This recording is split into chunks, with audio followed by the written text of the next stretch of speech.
Hi everybody. My name is Liba. Welcome back to my channel. Learn English with listening. Today we're going to talk about why you should practice speaking. Let's get started. Identify objects around you in English.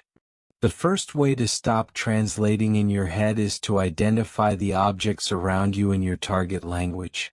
So if you're studying English, that means you look at the objects around the room, look at the things in your life. Don't think of them in your native language first. Think of them in your target language first. So if I look around the room, I see a computer. I shouldn't think my native language word. I should think my target language word. So start with the items and the situations in your everyday life. If I say computer in English, maybe I should say computer in Japanese. I should say not. I don't know. Water in English, I should say. Omizu in Japanese. So start associating the words in your target language with your everyday life now. So if you're studying English, that means start getting familiar with the things in your everyday life in English. Repeat phrases you hear native speakers use. Tip number 2 is to repeat the phrases that you hear native speakers use. So if you're watching this channel, for example, or you're watching a TV show or a movie, listen for the way that native speakers make those phrases. If you hear a phrase you have never heard before, or you hear an interesting combination of words, try to repeat them yourself. Don't just listen. Try to say them yourself. If you're in a public space and it's difficult for you to do that, find practice in a place where you feel more comfortable. Maybe if you have some private space to practice, just repeat them. Get your mouth used to saying the words the way that the native speakers do. So if you never actually say words, if you're only taking in, if you're only listening and you're not actually producing the language, it's kind of hard to practice and to really hone your pronunciation, to improve your pronunciation. So when you listen to native speakers, try to repeat after them. So for example, if you're studying English, you can try to repeat after this video. You can repeat after the things I'm saying because maybe I'm using an expression, or I'm using a series of vocabulary words together the way a native speaker would. And it's maybe a good idea to try to practice the ways that native speakers put their words together. So try to repeat after native speakers, especially when you're looking at media. And you can do this when you're reading books too. You can try to read out loud interesting lines of books that you find or something that maybe is difficult for you. Very nice practice. Tip: make a situation where you can't escape into your native language. Make a situation where you can't escape into your native language. Essentially means immerse yourself. Of course, going to that country or going to a place where you can speak only that language is very difficult for some of you. Totally understand. But if in your life you can create a situation in your library, in your room, in your house, somewhere for just an hour, or I don't know, maybe a day, I don't know what your schedule is like, but if you can create a situation or create an environment where you have no choice but to use that language and you cannot escape. Meaning you cannot go back to using your native language as a crutch. You can't use the native language at all. It forces you to use the language that you're studying. So of course, if you are lucky enough to live in the country or to live in a place where people speak the language you're studying, great. But you have to go out and interact with people. You have to put yourself in a place where you have no choice but to speak. It's very hard and it's very scary and it's very embarrassing at first. But if you take time to find places and to make environments that are comfortable for you, where you feel comfortable making mistakes and asking questions, it's very valuable for your learning process. This is actually something that I did totally. I totally did this. My Japanese wasn't very good for a long time, but then I started making friends who could not speak English. Actually, I just did this through finding hobbies. There was a hobby that I had. I joined a group. I joined actually a school to where I could learn how to do that hobby. And everything was taught only in Japanese. and the people in my class only spoke Japanese mostly. And then maybe we would go out for drinks and food late at night or on the weekends, and everybody spoke only Japanese. And if I couldn't communicate even simply in Japanese, I had no hope of keeping that friendship together. So it forced me to study. It forced me to think about the words they were using and to try to learn those words, those patterns, as well as how to produce them naturally myself. So I was learning the vocabulary words the people around me were using, and learning how to apply them on my own. That was only possible because I had no escape in those situations. So try to do that even if you can do it yourself in your house. Super helpful, I think. Watch TV and movies in your target language without subtitles. Tip number 4 is to watch TV and movies in your target language without subtitles. So I think that watching with subtitles can be very beneficial. So if I'm watching something, or if you want to watch something with subtitles on, great, but I sometimes find that I can. In my case, I think too much about reading the subtitles and I forget to listen. So maybe if you've seen a movie in your target language a few times with the subtitles on, try turning the subtitles off and think about the character's body language, the words they're using. You can always look that up later. Look up the words you don't know in a dictionary, but try to do it where you're focusing completely on the way that people are using their words. Try not to use the subtitles, so kind of play around with it a little bit. If there's a word that's difficult for you to hear, you can actually turn on the subtitles in the native language of the movie as well. That's something that I've done. Like if I wanted to study Japanese, it's very useful when the actual words spoken in Japanese appear on the screen. Sometimes it's easier for me to catch a word if I see it visually, and I hear it at the same time. So another way to explore how you can use TV and movies is to actually turn on the closed captions, like the words on the screen in the native language of the movie. So this is sort of 2 points in one. So 1, watch movies without subtitles, meaning subtitles in your native language. And hint 2 is to watch movies with closed captioning on, but the closed captioning is in your target language, not in your native language. So you can try those 2 things with TV and with movie. Don't bring a dictionary to your lesson. Tip number 5 is don't bring a dictionary to your lesson. Okay, so give me a second here. So I understand that dictionaries, especially electronic dictionaries, we have them on our phones now, are very, very convenient. Of course, it's important to use them and they're a great resource to have. However, one thing that really bothers me and that I think is detrimental, is not helpful for students, is when students are in a lesson and they're practicing conversation, and they reach a point in the conversation where they don't know the word they want to use, they know it in their native language, and they don't know how to say it in their target language. They pull out their dictionary. They say to the person listening to them, their practice partner in their lesson where they have a limited period of time, just a moment, and then they look it up on their phone. It takes a few seconds. The flow of the conversation stops, and then they say a word. It's like, whoa. No, you don't have that ability. You don't have the ability to do that in a conversation with a native speaker. Most people, like if you go to a bank and try to open a bank account, are you really going to pull out your dictionary and sit there and try to communicate? Just a moment.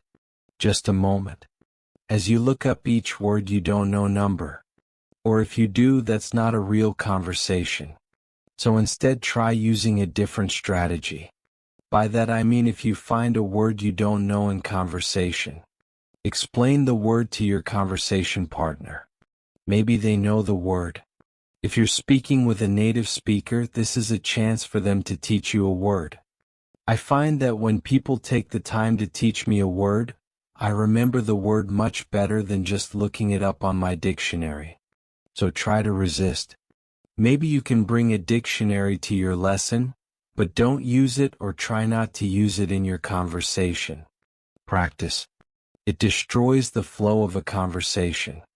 So instead, practice the skill of describing the vocabulary word you want to use, and learn how to ask the meaning of a word, or learn how to ask for a vocabulary word from your partner.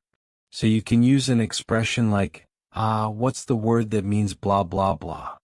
Or it's this thing that does this and this and this. So this is an opportunity for you to describe characteristics of something or find a different way. You can use your body language. You can use whatever. You have a lot of tools. But try not to use a dictionary in a conversation because it's not realistic. Train responses to common questions. Number 6 is a quick one. I think number 6. Hint number 6 I have is just to train responses to common questions. So for example, a very common question in English is, hey, how are you? You should know how to answer this question. Just have a default response. Hey, how are you? I'm good if it takes you a long time to answer the question, hey, how are you? You need to practice. I think that's a pretty good indicator. So, for example, sometimes I ask students a question like they haven't quite gotten the idea of how to respond just yet. They're not quick at responding. I say, hey, how are you? And they say yes. And then they think and they go, I'm good. That's a very common question. So think about just a default response that you can spit out, that you can quickly say if it's how was your weekend? Or hey, what's up? Or what do you want to do for dinner tonight? Think about just a handful, meaning just a few responses to those questions and train them quickly. Just how are you? I'm good. How are you? I'm okay. How are you? Not bad. There are 3. So it's just training responses to those questions. There's no reason to be surprised by a question like, how are you? That's a very common question. So for those common questions, train responses to that. We've got a bunch of videos, especially beginner-level videos for some example responses you can do. So don't get stuck with these little questions. Just train a few responses, practice a few responses till they feel natural to you. It will save you time and it will help the person asking the question to move forward in the conversation. Study with materials that don't provide a translation. The next tip is to study with materials that don't provide a translation. So by this I mean if you're using worksheets or some kind of textbook or whatever, and it has your target language, the language you're studying, and it has your native language next to it. While this can be useful, I feel that if you can, studying your materials only in your target language and then simplified explanations for more detailed points, also in your target language can be a little bit better.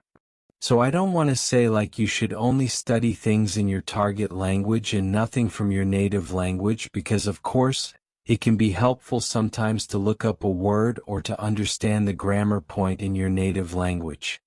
But where possible, if you can find something that provides simplified explanations in your target language, it can be really, really helpful because again, you're learning to think on like a simpler and a more basic level about the language you're studying and the language that you're studying. So this can be really, really good. So finding some materials to use where there's no translation, maybe you can practice, of course, with books and with written materials, but I also with like video materials as well. So there are a variety of different ways that you can find materials in your target language like in video and TV. So some things to think about. There are the level of vocabulary words people are using in the media content you're watching, who the media content is intended for children, young adults, the speed at which the speaker is talking. So like, I have the ability to change the level of difficulty of videos based on the rate of speech, the vocabulary words that I use, and how many idioms and things I use. So I could make a video very difficult. We could make like a very difficult video series by leveling up our vocabulary use or by speaking very quickly. Or as you might see in our English in 3-minute series, we can also use very simple vocabulary and speak at a low rate of speech. So maybe right now this is a very intermediate level video. So please think about that. So not just for written materials, but also for your audio and visual materials. Think about who your audience is, the level of the material, and so on. It can be really fun, and it can be helpful to think about your target language and your target language. Alright, we're almost done. Study phrases in addition to single vocabulary. The next tip is study phrases in addition to single vocabulary words. So yes, of course vocabulary is important, but I find it personally very useful to look at how a vocabulary word is used in a phrase, because sometimes using it in a phrase helps you understand the nuance of that vocabulary word really well. Like a word like crazy.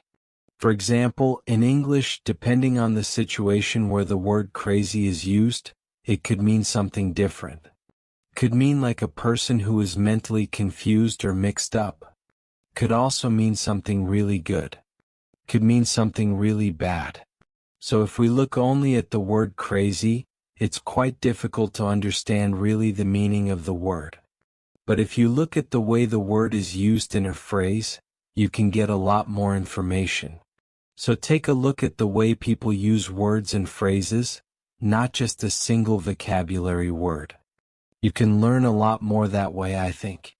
Do your daily activities in English where possible. The next tip is to do your daily activities in your target language. So if you're studying English, that means try to do some daily activities in English if possible. So this could be very boring stuff. But just think about it when you're doing the activity. So like right now I'm filming a video for Learn English with Listening, or I'm going to work, I'm cooking breakfast, I'm doing the laundry. What do I have to do tomorrow? So try thinking about your everyday life in English. If you're studying English, try thinking about your everyday activities, the people that you meet. What are you doing? So this is a way to help you practice your verb. So if you don't know I don't know you're doing something at work and you're like, oh my gosh, how do I explain the what's the verb for a picture? Like I want a blah a picture. What's the word? You can check a dictionary at that point and go, oh, it's draw. I need to use the verb draw for draw a picture. So you can find these little gaps in your everyday life, these little gaps in your knowledge if you think about your everyday activities in your target language. If you don't think about it in your target language, you might not realize you have vocabulary gaps or phrase gaps here and there. So this is a really good and kind of funny actually way to study. Use a learner's dictionary for new words. The last tip is to use a learner's dictionary for new words. So in English there are learner's dictionaries available in English. So my personal favorite channel is Learn English with Listening. If you find a word that you don't recognize, you can check it in a dictionary, in a learner's dictionary, and it gives you a simple explanation in simple English of that word. So instead of checking it in your native language, you can check it in your target language.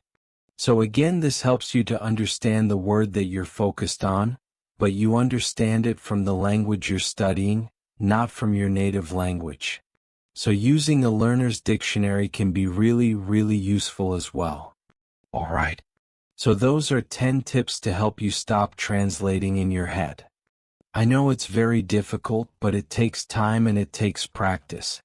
And I hope that these are a few strategies that can help you as you study any language.